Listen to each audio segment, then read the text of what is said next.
होता सिर्फ एक पहले एरिया के हिसाब से बताओ। अब ये प्रेशर एंड वॉल्यूम्स मत देखो क्योंकि एक क्वेश्चन आने वाला है। पहले तो मुझे होता बाय लॉजिक इसका एरिया क्या होगा, ये एरिया प्लस कौन सा एरिया, सेमी सर्कल का एरिया।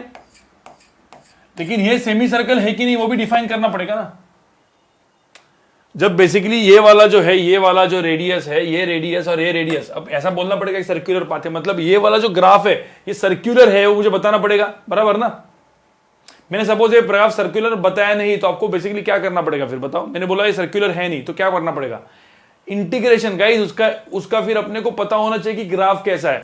ठीक है, मैंने बोला एक प्रेशर एंड वॉल्यूम है और मैंने बोला कुछ इस तरीके का ग्राफ है और बोला है कि चलो ये V0 से ये 2V0, मुझे बताओ ये इसका भी एरिया मुझे फाइंड आउट करना है और मैंने ग्राफ का इक्वेशन जो है वो कुछ अलग ही है, ये सर्कल विर्कल नहीं है, कुछ अलग है सपोज। तो क्या करना पड़ेगा इसमें बताओ मुझे, इंटीग्रेशन। तो ऐसे सब क्वेश्चंस में आपको इंटीग्रेशन ही करना पड़ेगा। कौन से क्वेश्चन में इंटीग्रेशन नहीं करेंगे, डायरेक्टली एरिया फाइंड आउट करेंगे। स्ट्रेट लाइंस, ट्रायंगल विंगल बन रहा है, रेक्टेंगल बन रहा है, समझ में आ रहा है। शेप डिफाइन है, इसका इक्वेशन डिफाइन है तो आप करोगे, इसका इक्वेशन डिफाइन है तो आप करोगे। क्वेश्चंस आने वाले ऐसे बहुत सारे क्वेश्चंस अपन करेंगे। चलो अभी कुछ प्रोसेसेस डिफाइन करते हैं फटाफट। जो मैंने कितने प्रोसेस बताए, मैंने आपको 4 प्रोसेस बताया, राइट। 5वां प्रोसेस पॉलीट्रॉपिक प्रोसेस होता है जो इसका सबका कॉम्बिनेशन होता है। तो पहले तो आइसोबैरिक प्रोसेस एकदम ईजी है। आइसोबैरिक प्रोसेस क्या होती है, जिसमें क्या चीज कांस्टेंट होती है गाइस, प्रेशर कांस्टेंट होता है। मतलब प्रेशर कांस्टेंट मतलब देखो ना यहाँ पे, ये मेरा गैस का स्टेट 1 है, ये स्टेट 2 पे जा रहा है। देखो थ्रू आउट ये पूरा प्रोसेस में क्या चीज कांस्टेंट दिख रही है आपको, pressure is constant. Let's say pressure is constant P0, volume V1 से V2 हो रहा है। तो अब मुझे बताओ इस केस में वर्क डन क्या होगा by the gas. Directly area से बताओ ना, पहले एरिया से बताओ क्या होगा, P0 इंटू क्या होगा, V2 माइनस V1। भाई ये जो है वो कितना है, V2 माइनस V1 है और ये जो है वो P0 है, सिंपल। तो P0 into V2 minus V1 होगा। समझ में आ रहा है कि नहीं आ रहा है, वर्क डन इस केस में। मुझे बताओ इस केस में पॉजिटिव होगा या निगेटिव होगा वर्क। देखो देखो ये देखो ये देखो ये देखो एरो, देखो arrow. So state from 1 to 2, so I am travelling from 1 to 2। Suppose मैं ऐसे ट्रेवल करता उल्टा 2 to 1, तो क्या होता बताओ, 2 to 1 एरो, 2 to 1 होता तो निगेटिव होता क्योंकि मेरा वॉल्यूम कम होता, वॉल्यूम कम होता, वॉल्यूम डिक्रीज होता तो वर्क डन निगेटिव होता। अब सिंपल सी बात है, यहाँ पे देखो ये तो मैंने किया directly area under the curve से। किसी ने बोला सर नहीं मुझे ना इंटीग्रेशन से दिखाओ, इंटीग्रेशन से कैसे करेंगे, ठीक है। dw का इंटीग्रेशन होता है pdv, इसका इंटीग्रेशन होता है वर्क, बराबर। वॉल्यूम कहां से कहां पे चेंज हो रहा है, V1 से V2। अब एक बात बताओ मुझे, इसमें प्रेशर जो है वो कांस्टेंट है कि नहीं है, प्रेशर कांस्टेंट। तो प्रेशर कांस्टेंट होता है इंटीग्रेशन के कहां पे आता है, कोई भी कांस्टेंट चीज इंटीग्रेशन के बाहर आती है ना, ठीक है। अब इंटीग्रेशन के बाहर आ गया तो प्रेशर इंटीग्रेशन कहां से कहां पे होगा, V1 से क्या V2 dv। अब dv का इंटीग्रेशन क्या होगा, v, उसके लिमिट्स कहां से कहां पे डालेंगे, V1 से V2, सिंपल। तो इसका मेरा क्या आएगा, p, लिमिट्स डालेंगे v, अब v आएगा इंटीग्रेशन का dv का V1 से V2। समझ में आ रहा है क्या, एक बार V2 एक बार V1 डालो तो आंसर क्या आने वाला है। p को अपन P0 लिखते हैं यहाँ पे, P0 इंटू क्या आएगा, V2 minus V1। Finally answer same ही आएगा ना यार। मुझे पता है कि भाई इंटीग्रेट करने की जरूरत, मैंने क्या बोला, स्ट्रेट लाइन के लिए इंटीग्रेशन की जरूरत है क्या, स्ट्रेट लाइन में इंटीग्रेशन करने की जरूरत है क्या, नहीं। डायरेक्टली कौन सा डायग्राम बनाओ, इस डायग्राम को क्या बोलते हैं, कौन सा डायग्राम बोलते हैं, indicator diagram. Directly indicator diagram बनाने का, सॉल्व कर देने का और वर्क डन। और ध्यान में रखना, वर्क डन निकालने के लिए सबसे अच्छा ग्राफ होता है PV।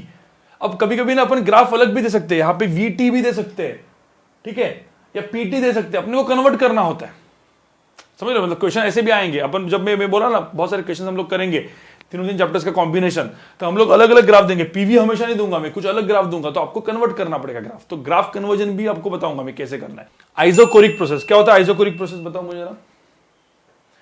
जहां पे क्या दिख रहा है, क्या कांस्टेंट दिख रहा है, यहाँ पे क्या कांस्टेंट दिख रहा है, वॉल्यूम कांस्टेंट है। तो चलो एक काम करते हैं, ये मेरा देखो through out system volume constant है, ये 1 है स्टेट, ये 2 है स्टेट, और मैं इधर से इधर आ रहा हूं। अब मुझे बताओ यहाँ पे वॉल्यूम कांस्टेंट है गाइस, वॉल्यूम कांस्टेंट, dv की वैल्यू 0 है। अरे भाई वर्क डन होता है Pdv, जिसमें अब इसका इंटीग्रेशन करेंगे, लेकिन इसके पहले इसकी वैल्यू 0 है, तो ये चीज कितना आने वाला है, वर्क डन 0। तो इसमें कोई एरिया ही नहीं है ना, देखो ना यहाँ पे एरिया दिख रहा है आपको, there is no area. Area क्या हो गया इसका, एरिया क्या हो गया, तो वर्क डन क्या होता है 0। आइसोथर्मल प्रोसेस क्या होती है,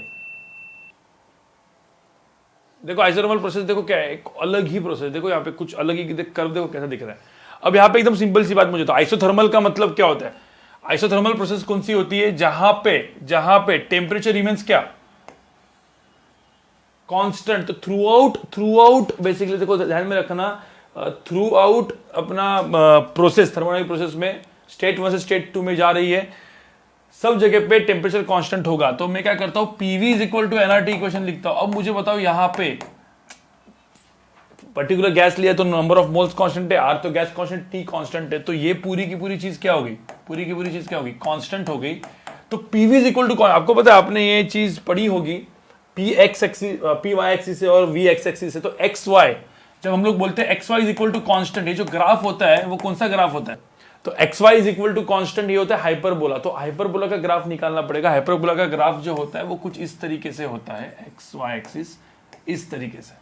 तो इसीलिए ये जो ग्राफ है पीवी का ग्राफ वो इस तरीके से आएगा, ठीक है। ध्यान में रखना यहाँ पे थ्रू आउट इसमें टेम्परेचर कांस्टेंट है। अब प्रॉब्लम क्या है, मैंने बोला भाई वर्क डन कितना होगा, तो आप देखोगे ये स्टेट है जिसमें ये प्रेशर एंड वॉल्यूम V1 है, ये एक स्टेट है जिसमें प्रेशर वॉल्यूम P2 और V2 है। और देखो ध्यान में रखना इसमें टेम्परेचर जो होगा इधर भी T0 होगा, इधर भी T0 होगा, क्योंकि टेम्परेचर इज कांस्टेंट ना, सब जगह पे टेम्परेचर क्या है, सेम है, temperature is constant through out the motion, ठीक है। थ्रू आउट द मोशन मतलब थ्रू आउट द प्रोसेस, तो आइसोथर्मल प्रोसेस हो गई वो। अब मुझे बोला कि फाइंड वर्क डन, तो ये work done area under the curve है, ये पूरा का पूरा एरिया इज वर्क डन, ठीक है। और ऐसे जा रहा है तो जो तो वॉल्यूम इंक्रीज हो रहा है ना, यहाँ पे देखो, यहाँ पे तो स्टेट 1 से स्टेट 2 जा रहा है, वॉल्यूम इंक्रीज हो रहा है, तो वर्क डन पॉजिटिव है। लेकिन कैसे निकालेंगे, एरिया तो कैलकुलेट कर नहीं सकते। जब एरिया डायरेक्ट कैलकुलेट नहीं कर सकते तो अपने को क्या करना पड़ेगा गाइस, इंटीग्रेशन। एक ही तो अपना बचता है, कुछ नहीं, इंटीग्रेशन करना पड़ेगा। इंटीग्रेशन क्या होता है, what is work done? Work done क्या होता है, integration of what, P dV, ये वर्क डन होता है वॉल्यूम V1 से V2। अब जुगाड़ करना है, अब तुमको भाई इंटीग्रेशन का जुगाड़ पता है, ये डीवी है, आपको पता है ना इंटीग्रेशन में, आपको याद होगा हम इंटीग्रेशन करते थे, ठीक है। सो मैंने बोला कि भाई integration of let's say x square dy करो, तो अपन को x को इन टर्म्स ऑफ क्या लिखते थे गाइस, x को इन टर्म्स ऑफ क्या लिखना होता है, y, या y को इन टर्म्स ऑफ क्या लिखना होता है, x। तो ही तो होगा x ds का इंटीग्रेशन, y dy का इंटीग्रेशन होगा। ये p अलग है, dv अलग है, इंटीग्रेशन होगा क्या इसमें, नहीं होगा। तो p को इन टर्म्स ऑफ क्या लिखना पड़ेगा, v। देखो यहाँ पे pv is equal to nRT equation दिया है ना guys, PV is equal to nRT equation दिया है अपने को, बस PV is equal to nRT equation को सब्स्टिट्यूट करो थोड़ा सा। मतलब यहाँ पे मैं क्या करूंगा, यहाँ पे देखो, यहाँ पे देखो, यहाँ को मैं प्रेशर को क्या डाल सकता हूं, nRT/V डाल सकता हूं गाइस, डाल सकता हूं कि नहीं डाल सकता, इसमें डाल सकता हूं मैं। तो मुझे VdV वाला इक्वेशन आया, खत्म बात, तो हो गया मेरा इंटीग्रेशन। यहाँ पे देखो इंटीग्रेशन क्या हो गया, इंटीग्रेशन P को क्या डाल दिया मैंने, nRT/V dV हो गया, और इंटीग्रेशन V1 से V2 आ गया। अब थोड़ा सा याद करो गाइस, nRT कांस्टेंट है, बाहर आएगा इंटीग्रेशन के, तो nRT तो बाहर इंटीग्रेशन क्या आ गया, कांस्टेंट है। इंटीग्रेशन ऑफ क्या हो गया, dV/V, कहां से कहां पे, V1 से V2। किसी को पता है इंटीग्रेशन ऑफ 1/x dx क्या होता है, इंटीग्रेशन ऑफ 1/x dx क्या होता है, लॉग होता है ना, ln log to the base e, right, log to the base e होता है। और लिमिट जानेंगे V1 से V2, आंसर क्या आएगा, तो इसका आंसर आएगा nRT, ठीक है, ln मतलब log to the base e क्या आएगा, V2/V1। समझ में आ रहा है कि नहीं आ रहा है चीज,